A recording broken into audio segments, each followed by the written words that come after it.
সেবা দিলেন আপনাকে। অন্ন সেবা দেওয়ার কার ক্ষমতা আছে? একমাত্র অন্ন সেবা দেন মা অন্নপূর্ণা। আপনার সামনে থালাটা বাড়িয়ে দিল, তিনি কে? মা অন্নপূর্ণা ভাববেন। আর মায়েদেরকে বলছি, আপনি যাকে আপনি সেবা দিলেন তিনি কে? তিনি হচ্ছেন ভোলা মহেশ্বর, বাবা ভোলানাথ, তাকেও প্রণাম করুন। এবং আপনি যাকে সেবা দিলেন তাকেও প্রণাম করুন। অর্থাৎ ভগবান, মা পার্বতী এবং ভোলানাথের খেলা হচ্ছে এই জায়গায়। আপনার স্ত্রী আপনার কাছে কতক্ষণ? আপনার স্ত্রী আপনার কাছে সকল সময় নয়। যতক্ষণ আপনার বিছানায় থাকবে ততক্ষণই আপনার স্ত্রী। বিছানা থেকে নেমে গেলে সে কিন্তু স্ত্রী নয়, সে হচ্ছে মা জাতি, অর্থাৎ স্বয়ং মা অন্নপূর্ণা, অর্থাৎ মায়েরা মা দুর্গার অংশ থেকে জন্ম। আর বাবাদের জন্ম কোথা থেকে? স্বয়ং দেবাদিদেব মহাদেবের অংশ থেকেই জন্ম। যার ফলে ভগবান রামকৃষ্ণ পরমহংসদেব মা সারদা দেবীকে পুজো করতেন। মা সারদা দেবীটা কে? তার স্ত্রী। পুজো করতেন কি ভেবে পুজো করতেন? মাতা জগদম্বা ভেবে পুজো করতেন। পুজো শেষে আরতি করতেন। কি আরতি করতেন? ওম জয় অম্বে গৌরী मैया जय समगौरी तुमको निसी दिन धावत तुमको निसी दिन धावत हरि ब्रह्मा शिवरी ओम जय अम्बे गौरी। ঠাকুর রামকৃষ্ণ পরমহংসদেব মা শারদার পুজো শেষে এইভাবে আরতি করতেন, এইভাবে আরতি করতেন। আর আমরা কি করছি? মাঠ থেকে এসে দেখছি রান্না হয়নি, দিলাম দু চার বাড়ি কষে দিলাম, মারলাম ভালো করে। এটা আমাদের ধর্ম নয়। আপনার যতটুকু অধিকার আছে, পিতার অধিকারে আপনি অধিকার পেয়েছেন। এক মাও কিন্তু স্বামীর অধিকারে, শ্বশুর শাশুড়ির অধিকারে আপনার ঘরে বসবাস করছেন। অধিকার ছাড়া কিন্তু কেউ আসেনি। যারা করছেন সংযত হন, নিজেকে সংযত হন। এইভাবে কখনো ধর্ম হয় না। ধর্ম মানে কি? নিজের চরিত্র গঠন, নিজের চরিত্র গঠন। মায়েদেরও বলবো, আজকে কি বলছে যে বৃদ্ধা মা শাশুড়ি ঘরে বসে আছেন, বৃদ্ধা শাশুড়ি ঘরে বসে আছেন, বৃদ্ধ শ্বশুর মশাই ঘরে শুয়ে আছেন। বুঝে বৌমা আমাকে একটু চা করে দাও, একটু জল দাও। বৌমা কি বলছে? এখন আমার সময় নেই, আমি পারবো না এখন। আমি এখন হরিনাম করতে গেলাম, হরিনাম করে বাড়ি আসবো, তারপর তোমাকে চা দিব, বিস্কুট দিব, জল দিব, সব দিব। কি বললেন? বৃদ্ধা শাশুড়ি বৃদ্ধ শ্বশুর মশাই বললেন এক কাপ চা খেতে চাইলেন, আর বৌমা বললেন আমার সময় নেই, আমি যাচ্ছি এখন হরিনাম করতে, সকালে চলে গেছে, আমি কখন যাব? মায়েদের উদ্দেশ্যে বলবো, এইরকম হরিনাম করে কোনো লাভ নেই। সবার আগে হচ্ছে নিজের প্রতি সেবা, নিজের শ্বশুরের সেবা করা, নিজের শাশুড়িকে সেবা করা, নিজের স্বামীকে সেবা করা। যদি করতে পারেন সেই হবে আসল ধর্ম। কিরকম? গীতা শোনার সাথে সাথে আপনাকে কিছু বাইরের কথাও শোনা দরকার। স্বামী বিবেকানন্দ চিকাগো শহরে বলেছিলেন, একটা গল্প বলেছিলেন চিকাগো শহরে। কি হলো বললেন? এক কসাই কি করতেন? প্রতিদিন মাংস বিক্রি করা তার কর্তব্য ছিল। পশু হত্যা করে মাংস বিক্রি করতেন।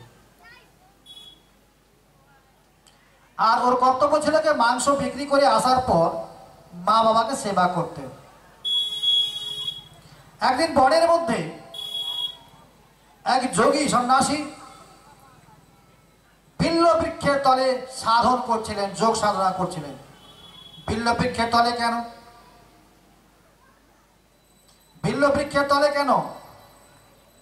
এখানে বলছি যে সবার উপরে যে ধ্যান, সবার উপরে হচ্ছে ধ্যান। এই গীতাই বলছে যে কোনো ভক্ত, সবাই তো ধ্যান পায়নি, সব গুরুদেব সবাই কিন্তু ধ্যান দেননি। কেউ জব দিয়েছেন, বেশিরভাগই জব চলছে, ধ্যান সবাই দেননি।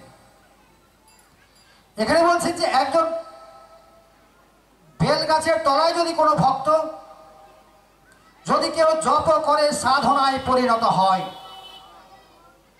আরো বলছেন যদি কোনো ভক্ত বেল গাছের তলায় যদি নমঃ শিবায় জপ করে তার সদ্গতি লাভ হবে, অর্থাৎ অন্ততপক্ষে মানব জন্ম পাবে।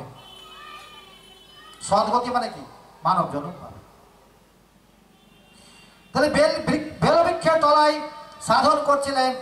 সাধন করতে করতে এক উপরের দিকে তাকাতে গিয়ে দেখা গেল এক পাখি বসেছিল, সেই পাখিটা ভস্ম হয়ে গেল। সেই যোগী সন্ন্যাসীর মনের মধ্যে একটা অহংকার জাগলো, আরে আমি তো অনেক কিছু শিখে গেছি, আমার দৃষ্টিতে এক পাখি ভস্ম হয়ে গেল। সাধন শেষে কি করলেন?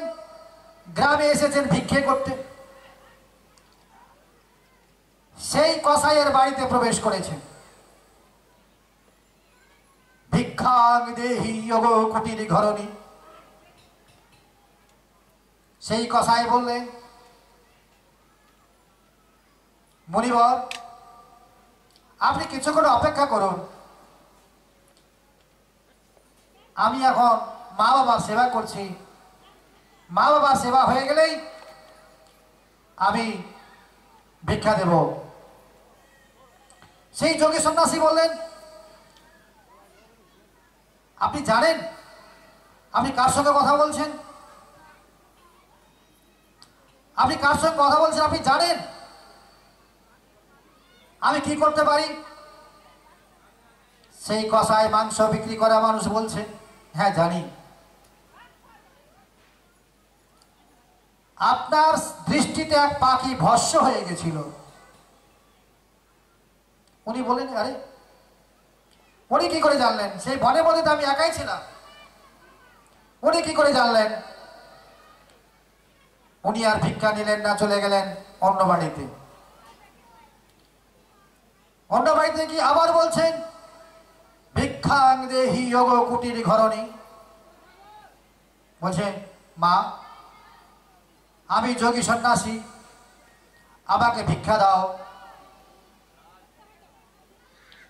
সেই গৃহকর্ত্রী বললেন যে মুনিবর কিছুক্ষণ আপনি অপেক্ষা করুন, কিছুক্ষণ আপনি অপেক্ষা করুন, আপনার ভিক্ষা আমি দেব, এখন আমি স্বামী সেবা করছি।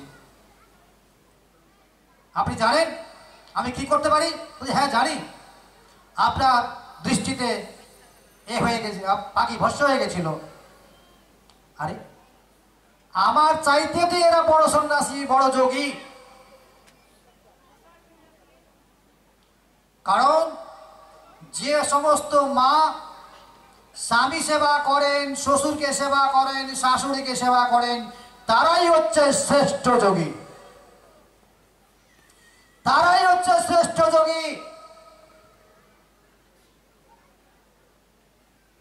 এই যে রাস্তায় আমরা হরিনাম করছি, বলবো না, নিষেধ করবো না হরিনাম করতে, হরিনাম করুন, নাম করুন ভগবানের নাম, কখনো মন্দ হয় না, ভগবানের নাম কখনো খারাপ হয় না। যদি আপনি যোগী ঋষি হতে চান তাহলে আপনি একটাই কর্ম করুন, মা বাবাকে সেবা করা, স্বামীকে সেবা করা। এটাই হচ্ছে আপনার শ্রেষ্ঠ ধর্ম, শ্রেষ্ঠ কর্ম। এটাই যদি করতে পারেন তাহলে আপনি হবেন শ্রেষ্ঠ যোগী। মা সতী অনুসূয়া মা সতী অনুসূয়া কি করছিলেন? ব্রহ্মা বিষ্ণু মহেশ্বরকে বন্দী করেছিলেন একমাত্র তার স্বামী সেবার জোরে। আরো কত উদাহরণ রয়েছে।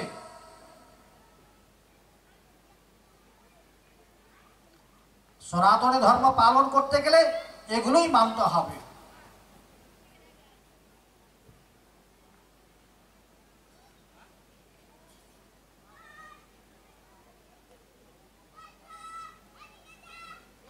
আরো বললেন কি অজিত ইন্দ্রিয়